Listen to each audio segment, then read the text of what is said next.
as Marcello says, welcome everybody to this presentation on metallographic methods. Thank you very much for your time and good morning. Hope the weather's nice where you are. It's glorious here in the UK. I don't know where everybody else is. I'm sure we'll find out. Okay, so we'll get straight into it, shall we? Basically, all materials, all solid materials can be prepared for some materialographic examination. And sometimes it can be seen as a confusing or a bit of a black art as to how you actually do these preparations. But it's not really, it's just good science. And that's what we at Struers like to think we've got a handle on. The main question you've got to ask yourself isn't can this material be prepared? It's actually, how do I prepare this material? And that's a subtle difference in the question, but it's actually a vital one. So hopefully the information in this presentation that you're going to see today is going to help you self-help, for want of a better word, in finding your own way around the minefield that is materialographic preparation.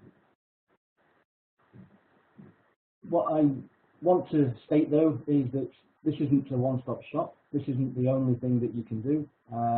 There are a global team of applications. I am one of them, Marcello being one of the others. Marcello is over in Denmark. But we have people all around the world ready to help you find your way around these problems that may arise. And we know that it's not the most simple process, which is why we do these courses. And obviously we have more in-depth courses on, such as the professional materialographer that's carried out in all the countries now at all the Struers bases, and they can really help you get to the bottom of it. But as a brief overview, this presentation is hopefully should give you some good pointers.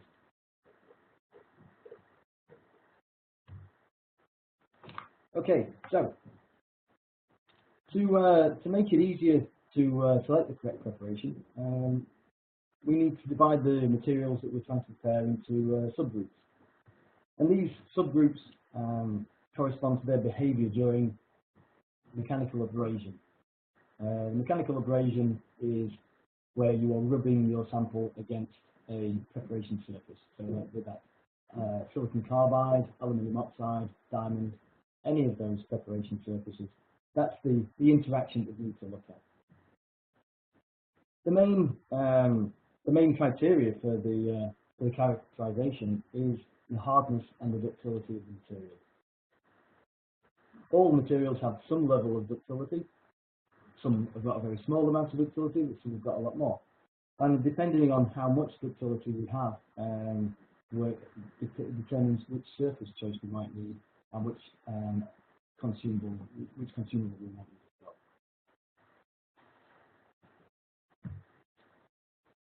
So if we take hardness for a start, the hardness of the material really will also dictate on what surface and what preparation media we might need. And hardness is defined as the resistance of one material to indentation by another harder material. So if we take a really hard material, you can tell that it's going to have a higher resistance to scratching by another material, so you would need a harder abrasive to actually do that preparation. But on the flip side of that, it's more resistant to scratching and abrasion, so it will also transmit smaller amounts of deformation through the structure. So when you are doing your fine grinding, it will have less of an impact on the actual subsurface underneath your surface that you're looking at. So the deformation doesn't travel very far, so your preparation is actually easier than with softer materials, where preparation abrasives will deform the material to a greater depth. It'd be like bruising it, like you would say if you pressed your finger into an apple or something like that. It will deform underneath the surface.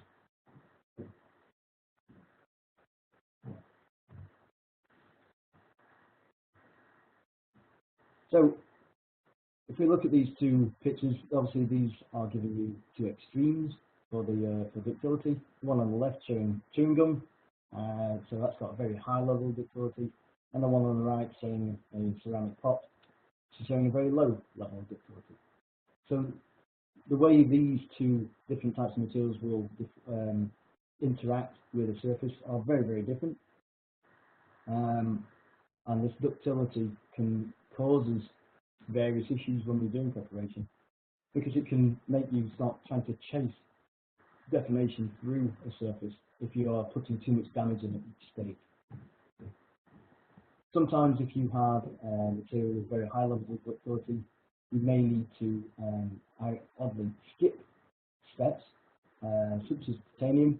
We have a very good three-step process on titanium where you use either silicon carbide foils if it's a pure titanium, or a mezzo disc if it's a titanium alloy, and then you have a fine grind after that step, and then we go straight to an oxide. We don't do the many processing steps that people would expect from a material such as that. So if we look at the parameters that we can actually affect during our preparation, we can affect the surface. Obviously, the surface chosen will depend on the material and the desired outcome that we use.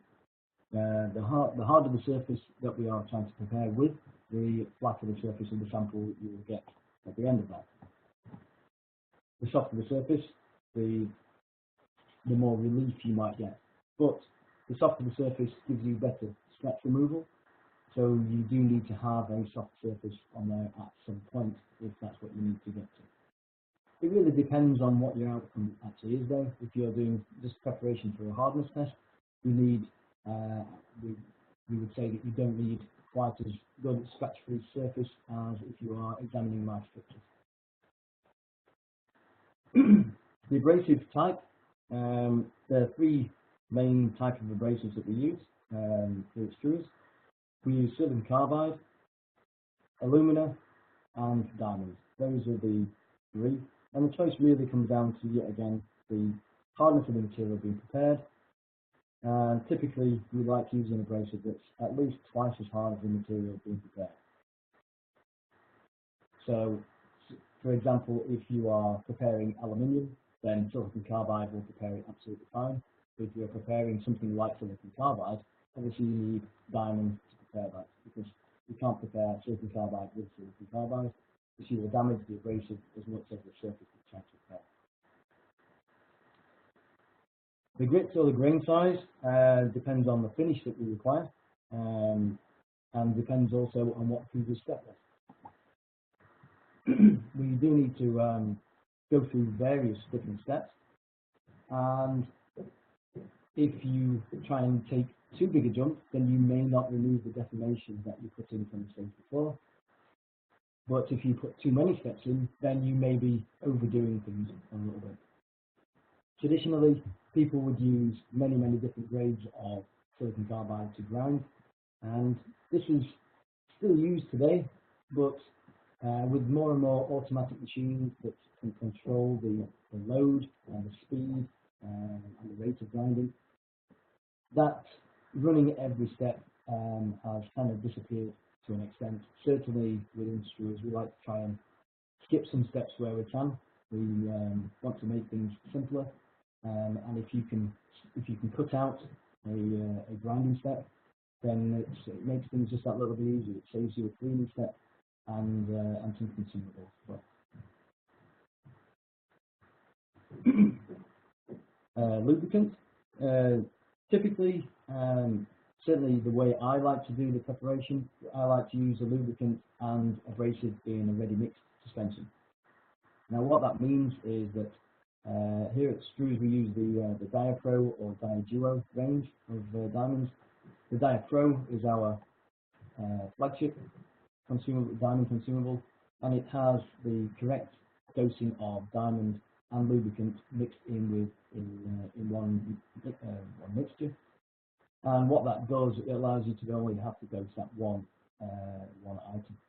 You don't have to try and get this balance between the diamond and the lubricant whilst you're doing the preparation, because that can be a very difficult thing to do. The difference between the Dia Pro and the Dia Duo is that the Dia Pro is polycrystalline diamonds, whereas Dia Duo is monocrystalline diamonds. Both diamonds, both with the correct diamond to lubricant ratio, but the polycrystalline diamonds will generally work that little bit quicker and that more efficiently. So dosing of abrasive and dosing of lubricant, really, this is a little bit experience related. What we would like to see when the material is being prepared is what we call a wet finger test. If you touch a clean finger on your disc as it's going around, not too hard, don't want to damage your fingers, you should have a thin sheen of the diamond and lubricant on your finger. If too much comes off, then you are overdosing it a little bit, and if too little, if it's too dry, then you need to increase that dosing a little bit. Is it good? Is it a big negative to have too much on? Absolutely. Diamond's expensive, and by overdosing it, it will naturally want to fling off the side of the disc, so you're basically throwing it away. But we have a case where if you have too much material on there, the sample may aquaplane and skip across the surface, and then you won't get the interaction between the sample and the actual surface that you want. So dosing is quite critical, but unfortunately it's not something you can show on a presentation like this. It's really something you need to have a play around with. So that wet finger test is a pretty good marker for what you might need to get to. The diameter of the disc, that plays quite a key role in preparation. Generally speaking, the larger the diameter, even for the same RPM, the actual speed, the peripheral speed that you get on the outside of the disc increases, and it becomes more effective, and your process times become shorter, which also gives you a better lifetime on consumables. If you have the option, like I do here in my lab, I generally always go for the biggest disc I can get. It just makes things just like that little bit easier to control. Even though your speeds are increased, it seems to be easier to control on the larger disc. The next few parameters that we can actually access really are more to do with the automatic side of the prep rather than the manual side. If you look at the image on the screen of the position of the sample holder in relation to the disc, you can see that the sample holder is over to one side. And what we want is that kind of positioning where the edge of the sample, not the edge of the holder, but the edge of the sample, just overruns the edge of the disc. The reason we do that is that the edge of the disc is the most effective part of the disc, and you might as well use that best part of the disc. What you do not want to do, and it's not a terrible thing to do to not have it overrun the edge, but you certainly don't want to overrun the center point on the opposite side. If you overrun the center point, then it throws the force vectors of the situation all over the place, and then you can end up with rounding samples and causing directionality in the scratch pattern on there. The rotational direction, typically we use co-rotation, which means that the holder and the surface travel in the same direction, they rotate the same way. We do this because it gives the best control of the forces, again, those forces that are between the sample interacting with the surface, and that gives you a better scratch pattern and gives you a better finish, we find, than if you go counter rotation. There are a couple of times when you would use counter rotation, one of them being a grind operation where you want a very high removal rate. What you need to be aware of is that does put directionality in the scratch pattern. You can end up grinding on a slight slant. So we would usually, if you do that, follow up with a co-rotation afterwards, just to smooth out that deformation you put in there, just to make the next step a little bit easier. Excuse me, James, can you hear me? We received a message from our listener. Could you try to speak a bit louder or get a little bit closer to the microphone? So. Okay. Sorry about that. I hear that some people can't hear me quite so well. Hope you can now. I've moved my position a little bit. If I'm speaking too fast, you can tell me to slow down. I have a tendency sometimes to speak too fast. Okay, so the other time we may do counter rotation will be on the oxide polishing step, where co-rotation will naturally try and disperse the polishing media off the disc, and we don't really want that on an oxide step. We want the oxide the oxide polish to stay on the disc, so we use counter rotation to try and keep that on the disc. I'll explain why later on in the presentation. Rotational speed. We like to try and keep the rotational speed matched between the head and the surface. At Struers we use 150 RPM on both the head and the base, except during grinding, where we like to speed things up a little bit, and we will usually use 300 RPM on the base. The force really depends on the size of sample you've got and the type of material you've got as well. But typically, an individual sample on a grind, you are looking between 20 and 35 newtons per sample. On a polish, you might be looking between 15 and 25. And on an oxide step, you're perhaps looking between 10 and 15 or 20 newtons. Those are rough guess forces that you might need. But yet again, like I say, it really depends on the material that you've got and the size of the samples that you've got as well. Obviously, those forces are for individual samples. If you're using a sample holder rather than sample mover plate, you need to multiply that force by how many samples you've got. Time removal really depends yet again on the effectiveness of the surface that you've got. Typically, a plain grinding stage, we just say you grind until it's flat. There is no time really associated with that, but ideally you shouldn't be taking more than 5 minutes or so on that first grinding stage to get it flat. Once you have the sample that's flat, typically a fine grind, you're looking at around about between 4 and 5 minutes.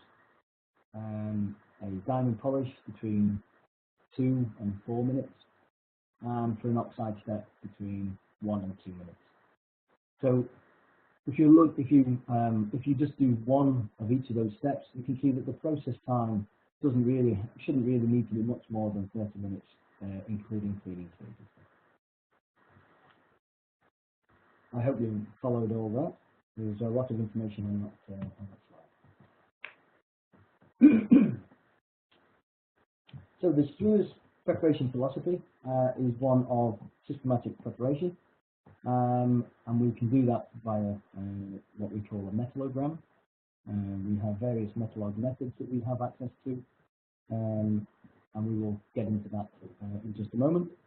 But we want reproducibility. Reproducibility is something that's key. There's no good really being able to prepare one sample once and then never being able to do it again. That's more luck than management. If we have reproducibility, it means we have a stable process that we can do over and over again.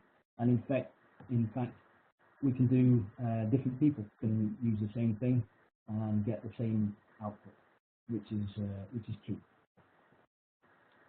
We need to get to what we call the true structure. So what I was talking about earlier on with deformation going down through the structure, what we need to do is get to a structure where the surface is sufficiently free of deformation to be an accurate reflection of the surface that we've got. If you still have deformation in there, you may alter that structure that you're seeing, even if it looks scratch-free. Softer materials are pretty, they're the ones that really you need to look at quite closely. Aluminium, copper, titanium, they're all the more ductile materials where deformation travels through the structure, even if your surface is fairly smooth. But we do need to know that we're getting to an acceptable result. Like I mentioned earlier on, if you are preparing for a hardness test, you don't need a surface that is capable of doing an SEM analysis on. There's absolutely no reason to go that far. So you need some kind of surface where you can see what you need to see, but it doesn't affect what you're trying to do. And lastly on this page, we need cost-efficient preparation. It's no good Struers telling you, oh, you need all of these, you need this machine, if you are completely overdoing everything you need. It's really what you need, the outcome needs to be matched by what you're actually doing. And cost-efficient preparation is also really including your own time.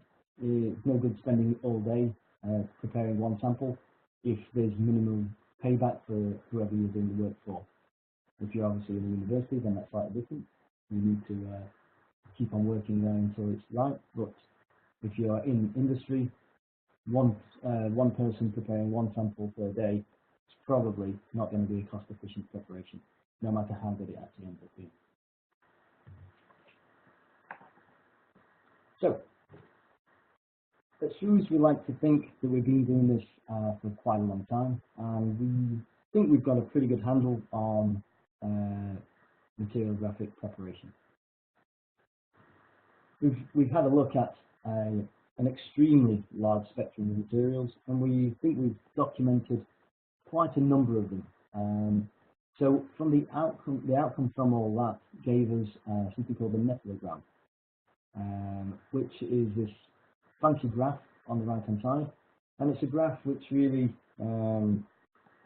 ranks materials between their ductility, brittleness and hardness.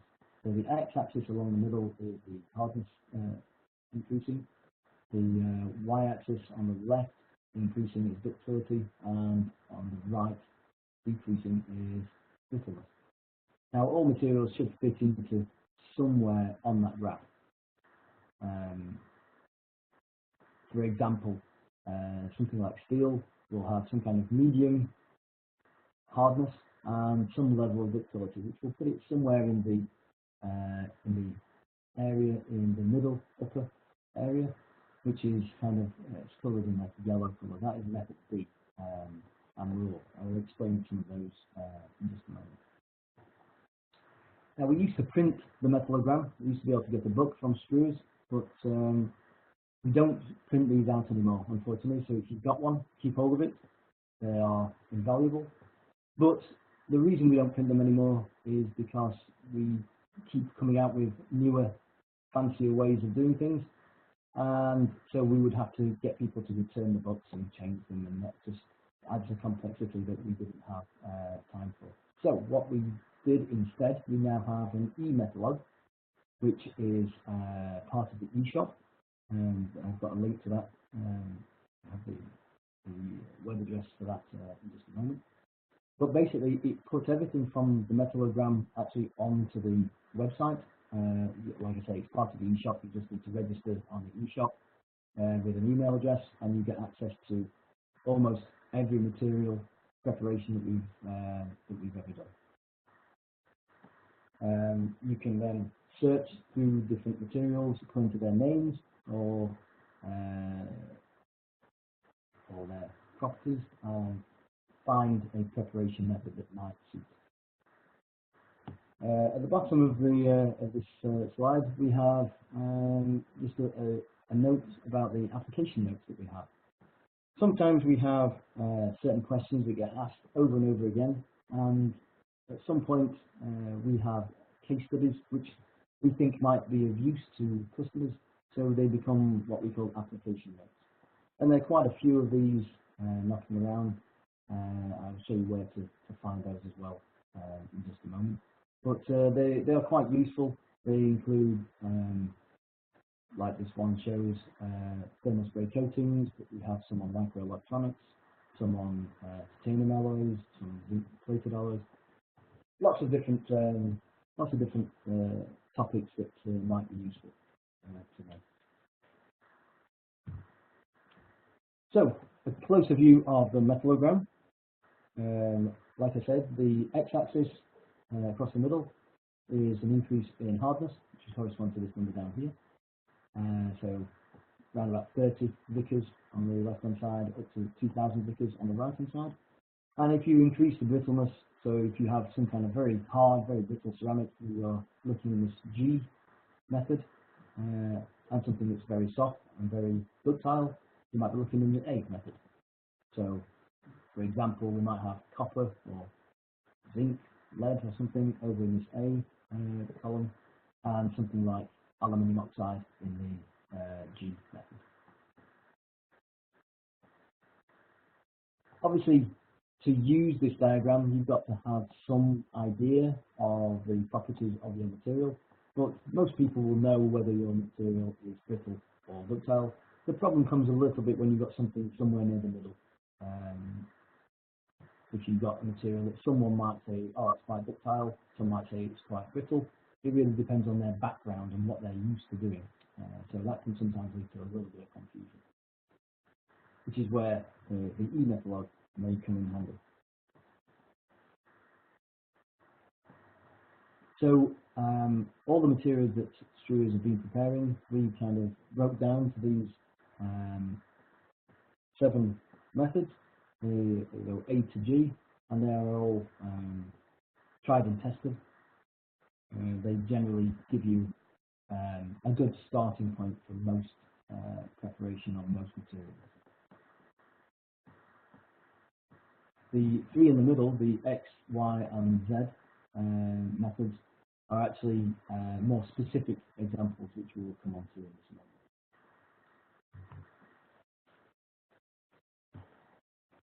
So, like I mentioned, taking steel as an example because it's a nice, easy, it's a nice, straightforward material to prepare. If we read that the hardness was somewhere near the middle, and it's on the more ductile side of the line, then we would expect somewhere around method B.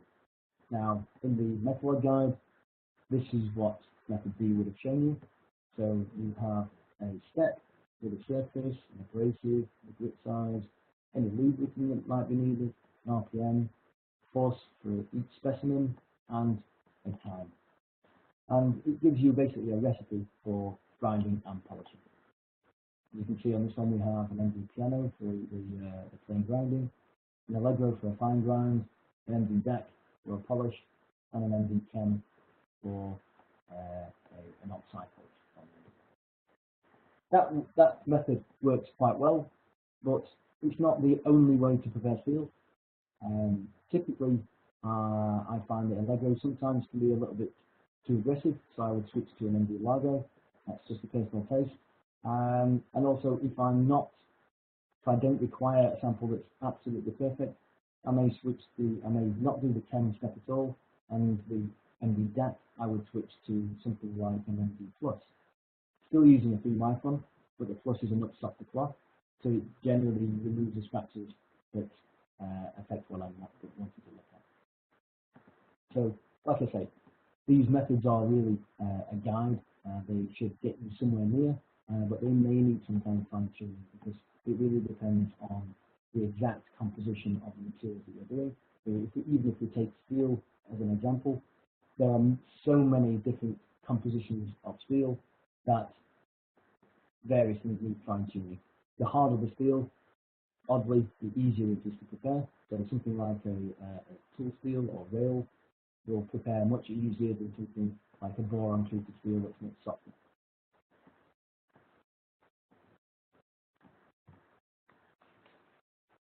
So what if you have a sample that contains two or more different components?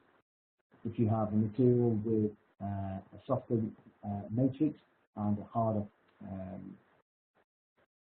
element to it, to say, if your composite contains less than 10 to 20% of the hard phases, then you need to prepare the material as if that hard phase doesn't exist. Try and compare it to the softer phase. By doing that, like I say, the harder phase will be actually oddly easier to prepare than the softer phase. So if you can prepare the soft phase in that respect, then the hard phase should look after itself. I won't say will, because sometimes you need to pay more attention to it. But most of the time, if you've got between 10 and 20% of a hard phase in a soft matrix, then the preparing it to the softer method will work. If you have a material that contains more than 10 to 20%, you don't just ignore the softer phase, because otherwise you will never get that to prepare. But you have to take into account a little bit more the fact that you have quite a large amount of the hard phase. So what we then tend to do in this step is to do the plain grinding for the harder phase, because that will keep everything as flat as possible, and then move back to the softer phase preparation technique. By doing that, we remove the risk of extreme relief that you might get between the harder and the softer phases that you may get if you grind too soft. That basically that will give you a flatter sample across the different phases.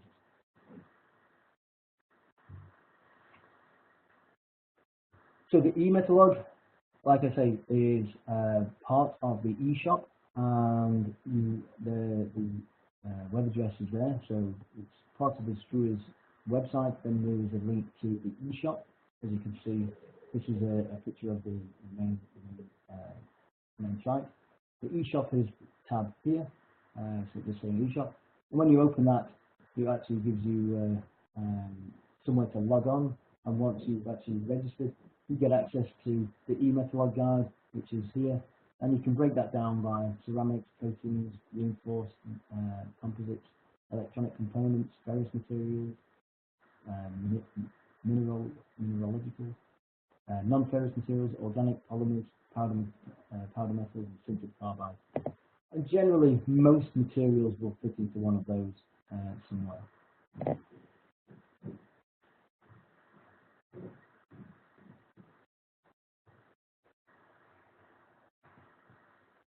There's various ways to actually get to these methods. Going into the e-Metalog and clicking on these drop-down arrows is one way. The other way is to do a search. There's actually a search bar just here.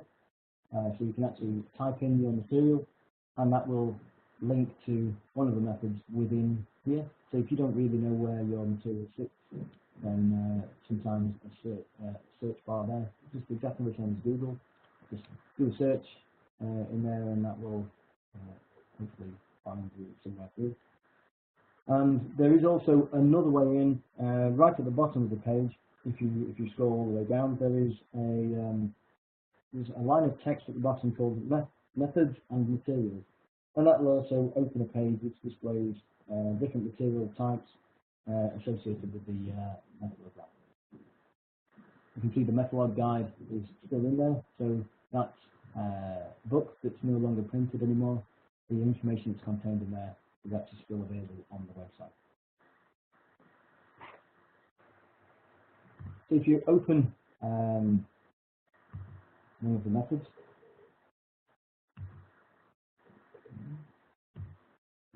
if you open one of the methods, yet again for steel, for an example, and this one is a slightly different version of the steel that we saw a moment ago.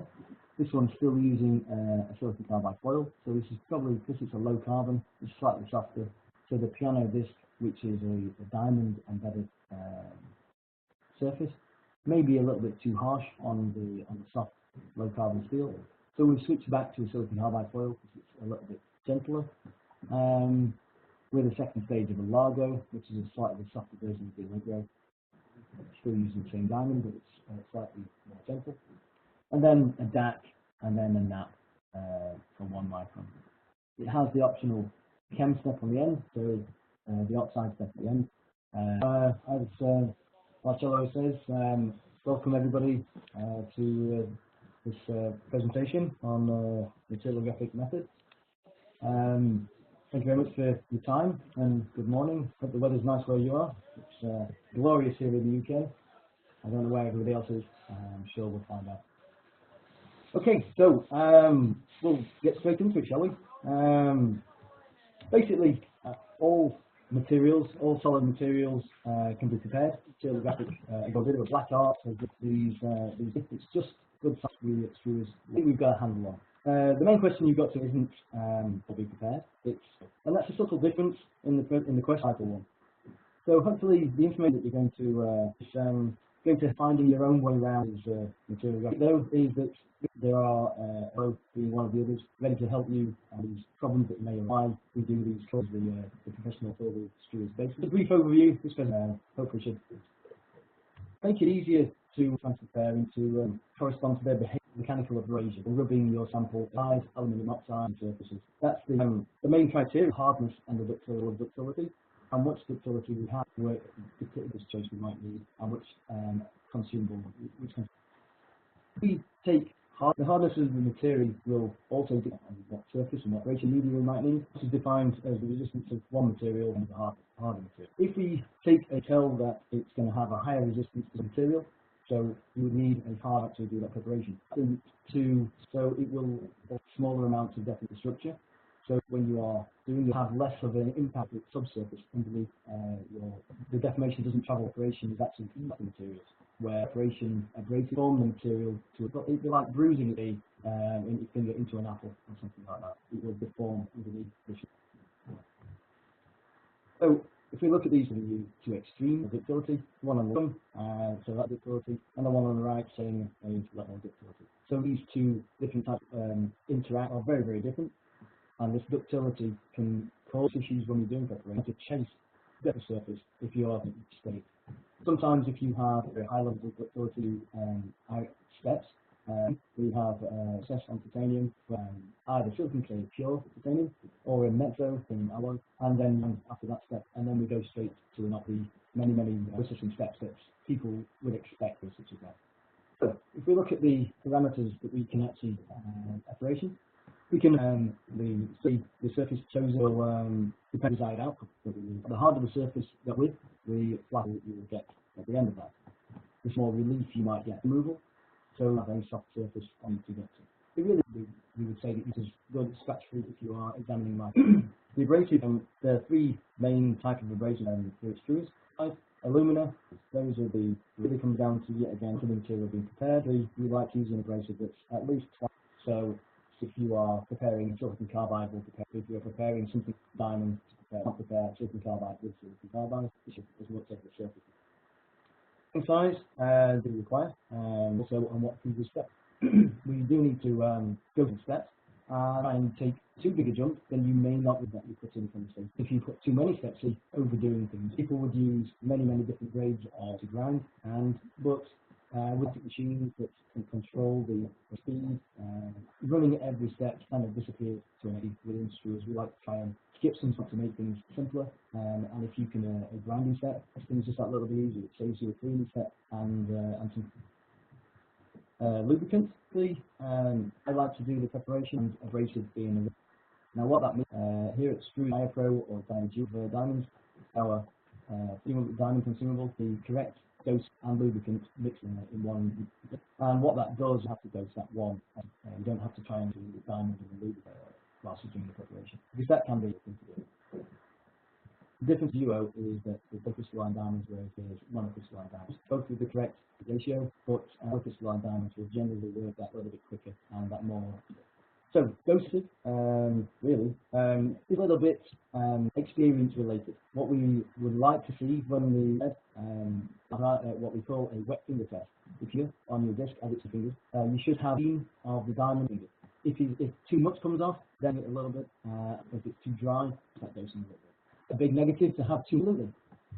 And like it will flame off the side of the disc away. But also a case where if you have material on there, aquaplane, and then you won't get the interaction on the actual surface. So dosing is, fortunately, it's not shown on a presentation like it's really something you need to. So that wet finger is a pretty good marker for what you might need to get. Diameter of the disc, that plays quite a key role in preparation. Larger the diameter in RPM, the actual speed that you get just increases and is more effective, and you're shorter, which gives you better life. I do here in my lab, generally always getting wet, it's just that little bit easier to do. Even though your speeds are increased, it seems to be the larger disc. The next few access really automatic on the manual side. If you screen of the field in relation to, you can see that what we want is where the edge of the sample, not the edge of the hole, just overruns it. The reason we do that is that the edge is part of the disc, and you might as well use it. Not want to do, terrible thing to do to not, but you certainly center point on the overrun the center point, then it is observation all over the place. But you can end up with balls and causing the scratch pattern. Direction.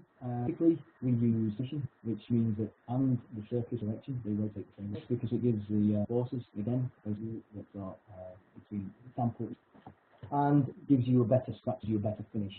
Counter rotation. There are times when you would being a grind, you want a very rate, and what you must put directionality. You can grinding slant. So we would use it with a co-rotation afterwards, just deformation is the next step. It's me, James.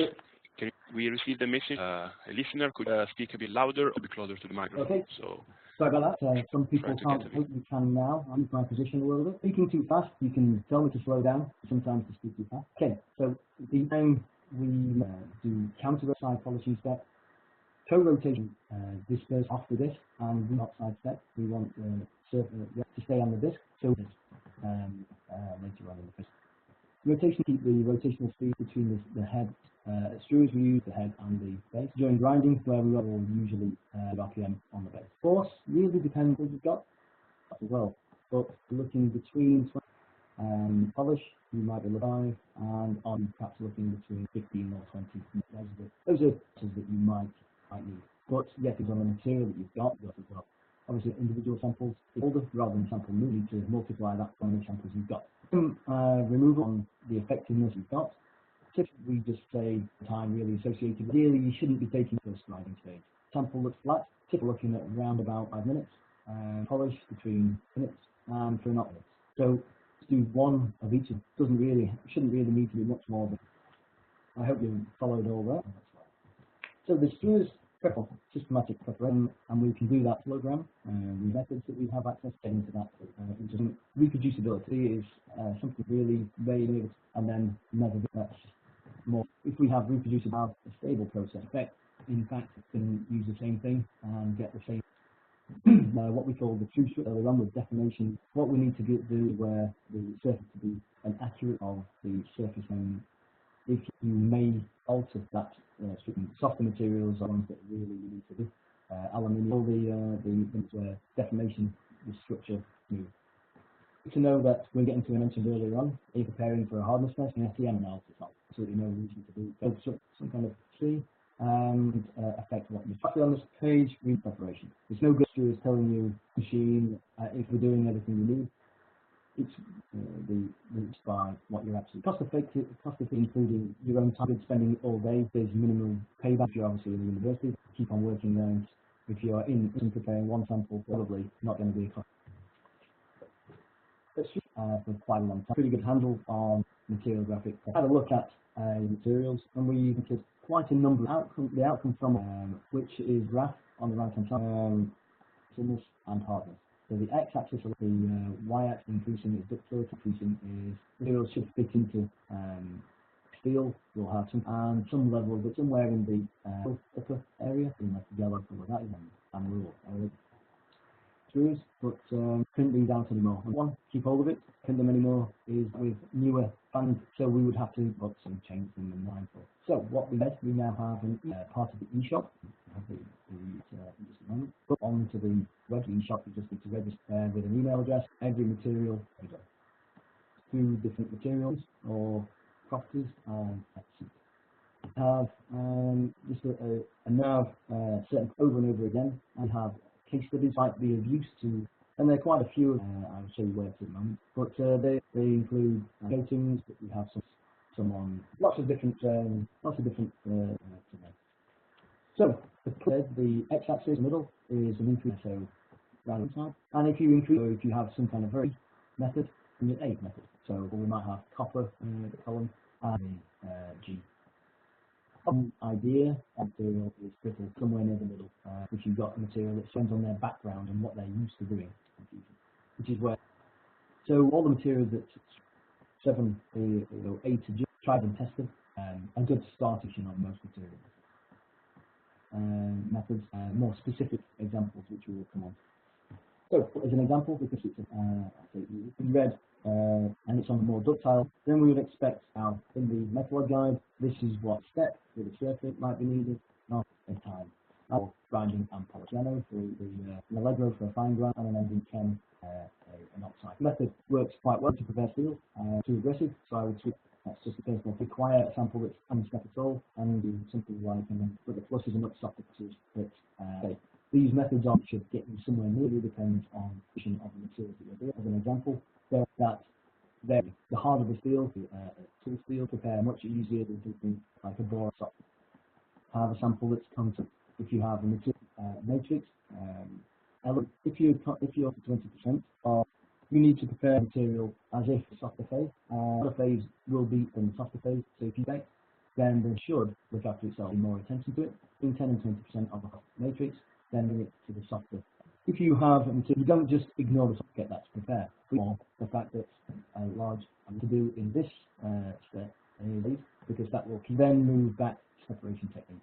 We extreme relief that you phases that you too soft. That a flatter, found different phases. So the e-Metalog out of the e-shop, it's part of the Struers, as you can see here. So it actually gives you, and once you actually, which is here, and components, ferrous materials, organic, and generally this will fit into one of those. You get to these methods. Arrows is one way. The other way is actually a search bar of the methods within, and just exactly the same as Google. Also, another way in bottom of the page, if you have something called let's open a page, it's display associated with the slide is still in there, printed anymore. The ink is actually still available. So if you open for steel, this one is a slightly bit to go. This one though, so this is probably so the piano disc can be a little bit too harsh at foil because it's a little bit of a Largo, which is in diamond, but it's and then it has the optional, like I say, that is really, you may not need to go down that. If it's going on, you won't need to go below. Quite often for quite a lot of testing, you won't need, you can see that there's a 5-step process there, a 3-step process to prepare. Is better plug, the fact that in the middle, which means that they have under strict 30mm then a particular thread on a 30mm. So that's relate to taking 30. 20, or if you use it to just these times.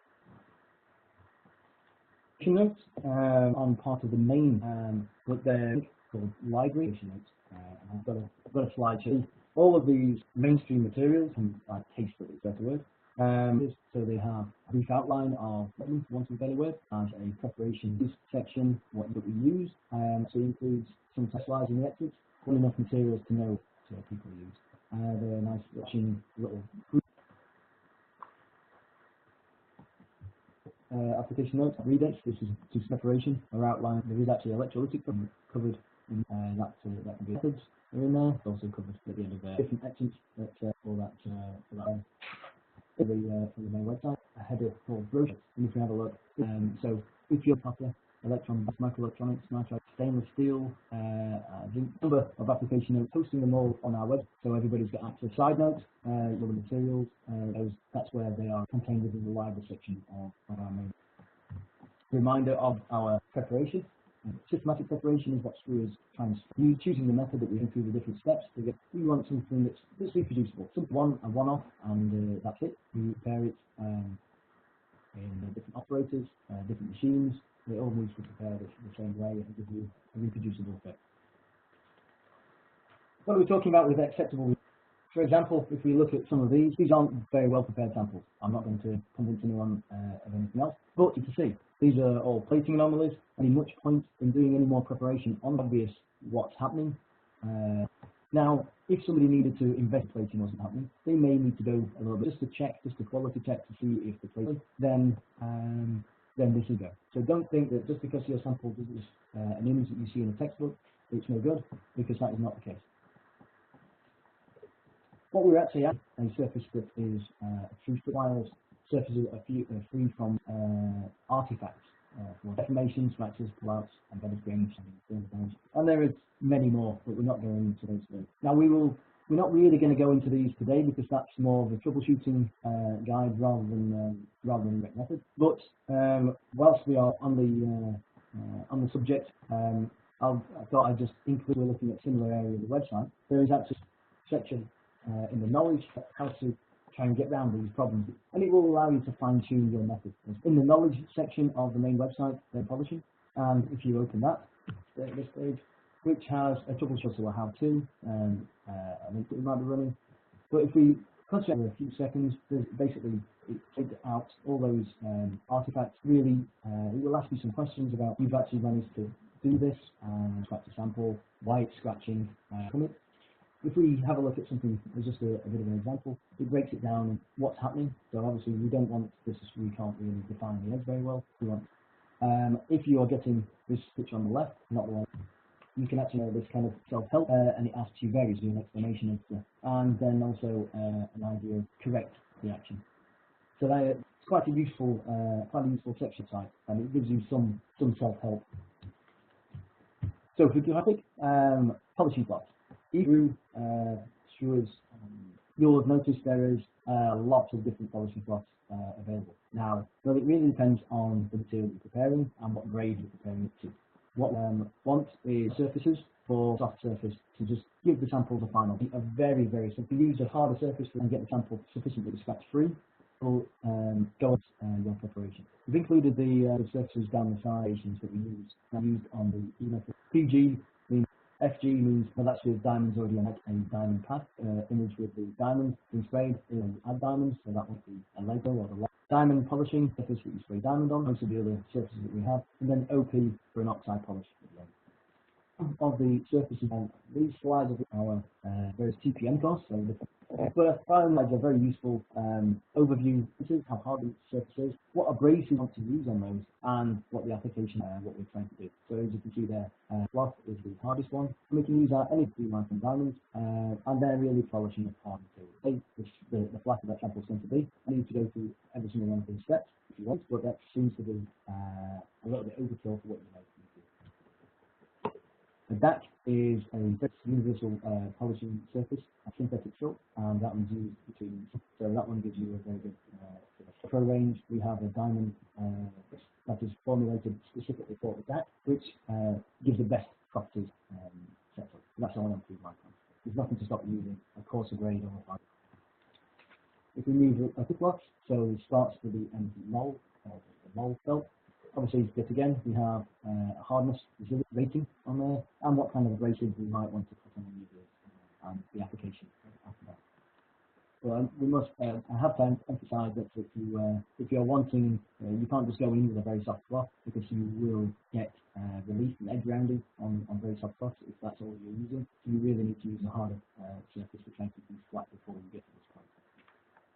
What if you are preparing and on your surface that you're using, you're getting something that you don't want to see? So say I was using my DAC 3 micron stage and I'm still having scratches, deformation that I don't want. I want to actually finish at that point. Then if you look at this chart, what we can do is follow the arrow from DAC across, and it's suggesting that instead of a DAC, we can use a mold, or we can use a nap, or even go straight to a temp. And basically that would give us a softer cloth, which will remove scratches, deformation that we don't like to see.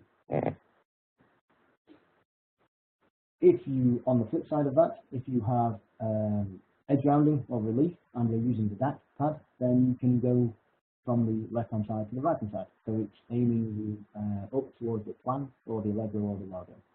So you can actually increase the hardness of the pad to get rid of some of that relief or egg grinding.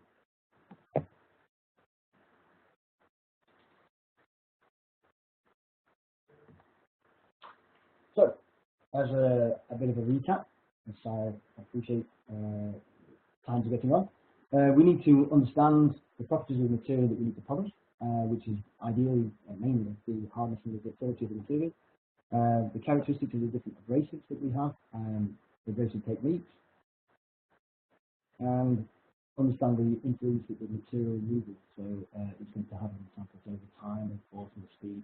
Obviously, it's much easier to play around with on an automatic machine. If you're manually preparing, then it's a bit more personal judgment on that. It's very difficult to work out an exact force and an exact time when you're trying to do manual preparation, but it does come with experience.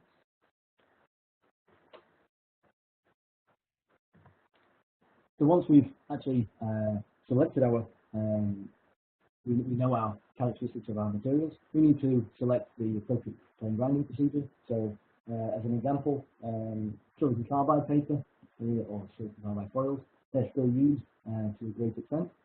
But we also have MD pianos, which are very good for various steels, but not stainless steel. You must note that. Stainless steel still requires silicon carbide. There's an interaction between the diamond and some austenitic stainless steels, which work hard on the material that comes off that you grind away, which will then go round on the pad and damage the pad and damage the sample. So we don't want to do that. So MD piano only for ferrous steels. We have a new MD meso for titanium alloys, and we also have an MD molto for aluminium alloys. Now the MD molto and meso are both diamond impregnated resin discs. They're very, very good for keeping samples nice and flat. But because they do have diamonds in there, they can be quite aggressive on pure grades of those materials. So pure titanium, pure aluminium, you're probably best off sticking to silicon carbide. Once you've done your thin grinding, we move to the fine grinding, and we would suggest either MD Largo or Allegro, depending on how hard the material is. Occasionally we may go to the pan surface as well, if these two are still a little bit too aggressive. Diamond polishing steps, typically between 6 and 1 micron, and then, if necessary, polish with an oxide dispensing again. So one final look at an example. This is quite a tricky example of it is a porous filtration aluminum oxide in an aluminium. Maybe it's extremely hard, and something that's extremely soft. So aluminium oxide and 2000 liters. And as you can see from this image, we've got nice rounds and polishes, fairly different, but it's high requirement to do this on any rounding and pulling out of this interface. We wouldn't be able to see. So the method, which was, as I just mentioned, for the fine high diamonds in there, if you aluminium oxide, keep things nice and flat, is quite an aggressive for the aluminium, silicon carbide, 500 grade, but you have to get away with a slightly finer one. As long as you get deformation, you put in with it. Then we have after this with which is a 15 micron diamond in this one for 5 minutes. And it's very similar to the ductility instead of a synthetic. Filter, run that for 10 minutes. Which is a unit oxide step with colloidal silica in there. 25 meters just for 1 minute. And that will be rotation. So I'm sure you will have some questions. Yeah, hey James. So yeah. Thank you for the questions from our listeners. First of all, I started later, sorry. Will you provide a replay link for the webinar? Well, that I can answer. Yes, there will be a recording of this presentation available shortly, later today. So don't worry, you can watch it later on. And then we have a question for you. Thank you for the webinar. I would like to ask if we still use silicon carbide paper for polishing. How do we go through the grinding steps? This is a critical question. Yes, we still use silicon carbide. For polishing? It depends on the term used for polishing. It gets misconstrued sometimes. I would say that silicon carbide is only ever used for grinding stages, but some of these silicon carbide, certainly down to the finer grades, so the 2000, the 4000 grade, a 4000 grade silicon carbide foil is around about 5 microns. Some people would call that a polish. I personally would call it a superfine grind, but it depends on your terminology, and a lot of that can be a throwback to whoever did the training and what they called it. But silicon carbide is still used in pretty much every material. If you struggle with the more advanced surfaces like the pianos and the metros and the multos, then fall back to a silicon carbide diode. Usually you will get probably about a minute life expectancy on silicon carbide papers and foils. So if you're grinding and you need to do several minutes, then be prepared to change that paper several times. Don't try and run a silicon carbide paper or foil for 5 minutes at a time, because the sharp edge that you get on a silicon carbide paper will disappear very quickly, and you will be trying to grind on a blunt abrasive which doesn't cut material away. It smears material really. So it may look smooth, but the deformation is very difficult to remove by doing that. Yeah, and then we have another question from the same attendee actually. Also, how do we combine silicon carbide with MD Piano and MD Allegro, as that is the only grinding paper we have currently? You wouldn't combine silicon carbide with either of those. The MD Piano is a diamond impregnated disc, so that has its abrasive already built into it. And the MD Allegro and Largo, they are they're fine grinding discs, but they do not have abrasives already built into them. But you would spray we would spray a 9 micron diamond onto those. So you wouldn't use the silicon carbide with those. The silicon carbide would be a step before the Largo or an Allegro. It wouldn't be the